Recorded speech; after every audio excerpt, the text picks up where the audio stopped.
First का C part बच्चों यहाँ देख सकते हैं आप। A piece of wire of resistance R is cut into 4 equal parts. These parts are then joined in parallel. एक तार का टुकड़ा है जिसका रेजिस्टेंस R है, उसके 4 बराबर हिस्से कर दिए जाते हैं, फिर उनको पैरेलल जोड़ा जाता है। If equivalent resistance of combination is R dash, अब रेजिस्टेंस R डैश है तो आपको R डैश अपॉन R की वैल्यू फाइंड करनी है। बच्चों यहाँ पर रेजिस्टेंस R है जिसके 4 बराबर हिस्से किए गए हैं, तो R1, R2, R3, R4, ये रेजिस्टेंस हर एक का हो जाएगा R/4 ओम। अब इनको पैरेलल जोड़ दिया गया है, तो पैरेलल कॉम्बिनेशन के लिए जिसका रिजल्टेंट R डैश है तो हम लिखेंगे 1/R dash is equal 1/R1, 1/R2, 1/R3, 1/R4।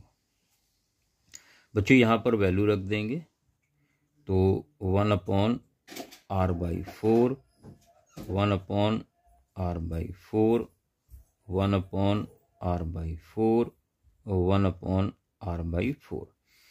अब यहाँ पर जो 4 है वो ऊपर जाएगा, ये हो जाएगा 4/R, 4/R, 4/R, 4/R। कुल मिला के बच्चों 4 4 जा 16/R हो जाएगा। तो आपको मिल गया 1/R dash is equal 16/R। अब आपको क्रॉस मल्टीप्लाई कर देना है, तो R/R डैश हो जाएगा 16/1। आपको R डैश अपॉन R निकालना, तो इसका रेसिप्रोकल कर दें, तो ये हो जाएगा बच्चों R dash upon R is equal 1/16। ये फाइनल आंसर होगा इस क्वेश्चन का। बच्चों क्लियर हो गया होगा आपको बहुत अच्छे से ये पार्ट। सेकंड पार्ट की तरफ बढ़ते हैं। सेकंड का B part, a convex mirror with its radius of curvature 2 metre, यानी ये रेडियस कैपिटल R आपको 2 मीटर दिया हुआ है, is attached to handle of a motor bike, जो बाइक के साथ लगा हुआ है। Driver watch through the mirror another person on another motor bike following behind him, एक आदमी उस मिरर में उसको दिखाई देता है जो उसके पीछे बाइक से चल रहा है। Calculate position of image seen through the mirror, mirror में जो इमेज दिख रही है उसकी पोजीशन निकालना है, यानी आपको V कैलकुलेट करना है। When second bike is at 4 metre behind, और ये आपको ऑब्जेक्ट की डिस्टेंस यानी U दिया हुआ है -4 मीटर। तो चलिए इसको सॉल्व करते हैं। बच्चों यहाँ पर F इज इक्वल होता है R/2, ये रिलेशन होती है, तो 2/2 यानी F मिल जाएगा आपको 1 मीटर।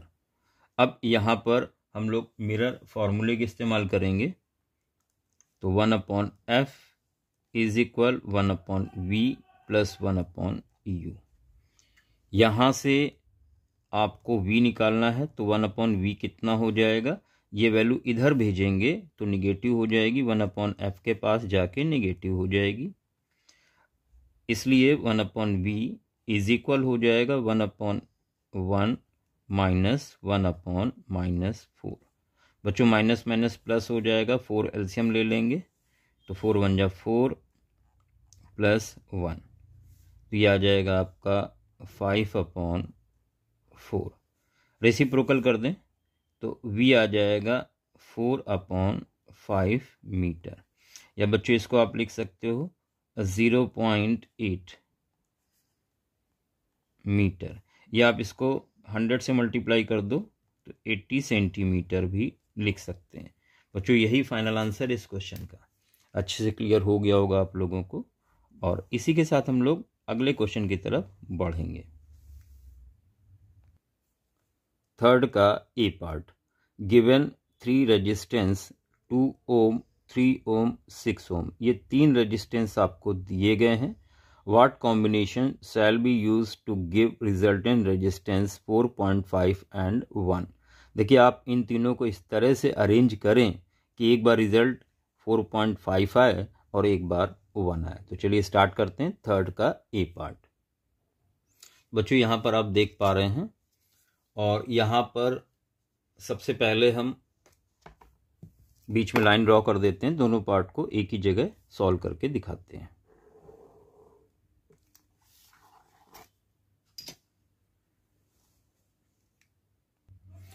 देखिए यहाँ पर 2 और 6 वाले को हमने पैरेलल जोड़ दिया,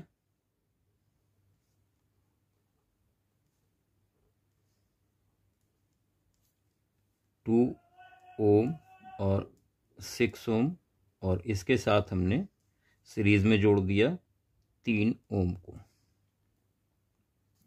तो यहां से ये पैरेलल है तो आप लिखेंगे 1/R इज इक्वल 1/2 प्लस 1/6। बच्चों यहां से एलसीएम 6 लेना होगा, 2 3 + 1 यानी 4/6, या R मिल जाएगा आपको 6/4 या 1.5 ओम। अब ये सीरीज में है तो इसको हम सीरीज में ले लेंगे। इसका जो रिजल्ट आया, अब ये दोनों सीरीज में हो गए, इसलिए जो रिजल्टेंट R डैश होगा 1.5 + 3 यानी 4.5 ओम। इसका मतलब हमें पता चल गया 2 ओम और 6 ओम को पैरेलल जोड़ेंगे, देन जो रिजल्ट आएगा उसके साथ जो 3 ओम वाला है उसको सीरीज में जोड़ेंगे। तो पैरेलल 2 को और 1 को सीरीज में। बच्चों यहां पे सभी को पैरेलल जोड़ देंगे,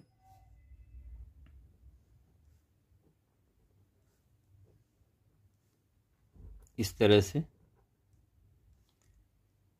2 ओम 3 ओम और 6 ओम। तो यहाँ 1/R इज इक्वल 1/2 1/3 और 1/6 होगा। यहाँ पर आप 6 एलसीएम लेंगे, 2 3 + 3 2 + 6 1 जा, तो यह आ जाएगा 6/6। तो 1/R इज इक्वल 1, या R मिल जाएगा आपको यहाँ पर 1 ओम। इसका मतलब यहाँ पता चल गया 2 ओम 3 ओम 6 ओम, सभी को कैसे जोड़ना होगा, पैरेलल। बच्चों इनको पहले रफ में आप एडजस्ट करके देख लें कि किस तरह से जोड़ने पर आंसर आ रहा है। रफ में कर लें, जब क्लियर हो जाए तब आप इस तरह से उनको सॉल्व करके आंसर देंगे। बढ़ते हैं नेक्स्ट क्वेश्चन की तरफ। थर्ड का B part, a person suffering from far sightedness can read at 50 centimetre distant object. यानी ये v की वैल्यू आपको दे रखी है, तो v है -50 centimetre. Calculate nature and focal length of lens, आपको फोकल लेंथ f की वैल्यू निकालनी है, of lens use to correct his vision so that he may read 25 centimetre distant object. ये आपको u की वैल्यू दे रखी है -25 centimetre. Explain with ray diagram. बच्चों यहाँ पर v -50 सेंटीमीटर है, u -25 सेंटीमीटर, f कैलकुलेट कर सकते हैं लेंस फार्मूले से। 1/f is equal 1/v - 1/u। 1/-50 -1/-25। यहाँ पर -50 एलसीएम ले लेंगे तो ऊपर होगा 1 -25 2 ज़ा। बच्चों ये आ जाएगा -1/-50, तो 1/f माइनस माइनस कैंसिल हो जाएगा, तो यहाँ से F मिल जाएगा 50 सेंटीमीटर। देखिए F की वैल्यू पॉजिटिव आ रही, इसका मतलब यहाँ पर कॉन्वेक्स लेंस का इस्तेमाल किया जाएगा, क्योंकि ये वैल्यू पॉजिटिव है, कॉन्वेक्स लेंस का यहाँ पर इस्तेमाल होगा। अब इसको रे डायग्राम से एक्सप्लेन करना है। बच्चों यहाँ पर आप देख सकते हैं जो नियर बाई ऑब्जेक्ट यहाँ पर 25 सेंटीमीटर पे होता है, ये जो इमेज देख पा रहा है वो रेटिना के पीछे बन रही है, इसको हाइपरमेट्रोपिया है और इमेज पीछे बन रही है। जब ये इमेज यहां पर बनेगी तब ये ऑब्जेक्ट को देख पाएगा।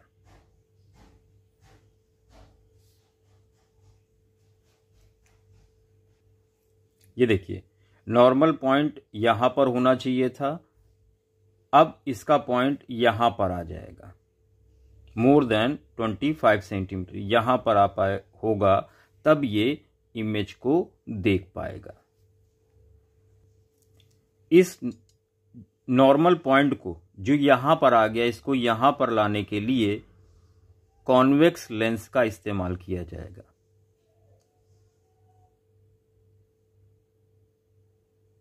अब यहां पर ऑब्जेक्ट है, रे इस तरह से आएंगी और यहां पर बेंड होंगी, फिर से कॉन्वेक्स लेंस आई का वो इसको बेंड करके कहां पर, रेटिना पर इमेज बना देगा, जिससे कि आसानी से जो पर्सन है वो ऑब्जेक्ट की इमेज को देख पाएगा। तो ये 3 रे डायग्राम आपको बनाने होंगे। क्वेश्चन नंबर 4, ये डायग्राम दिया गया है।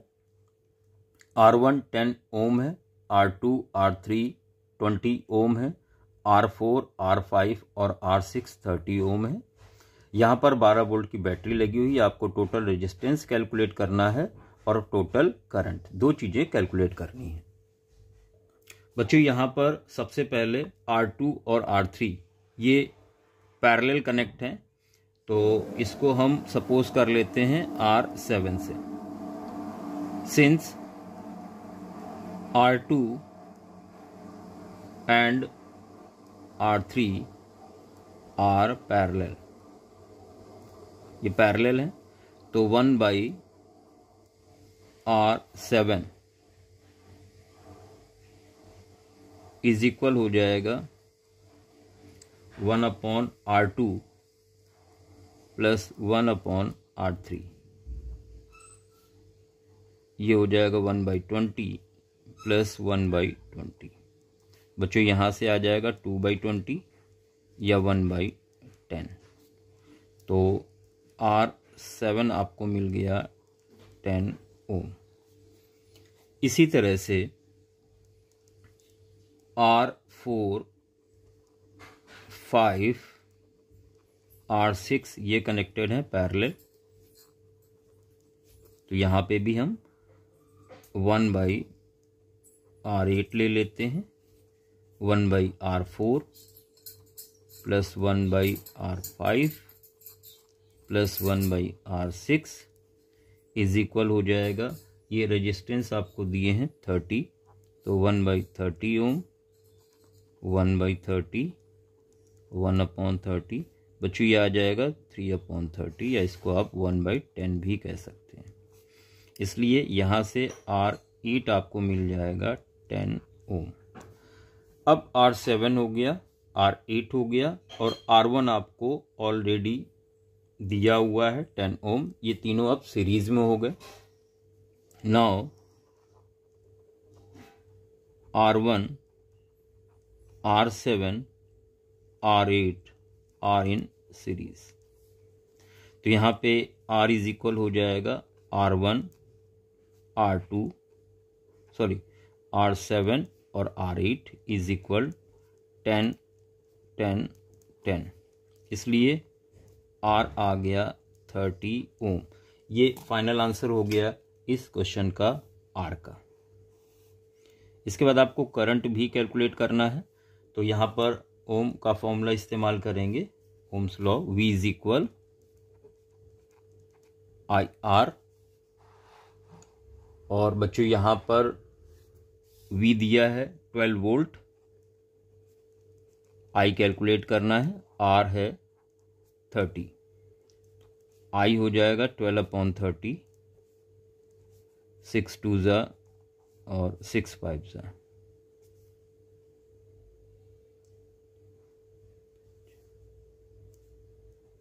I आ जाएगा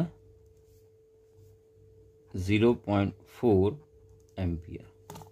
और यही फाइनल आंसर होगा इस क्वेश्चन का। बच्चों अच्छे से क्लियर हो गया होगा।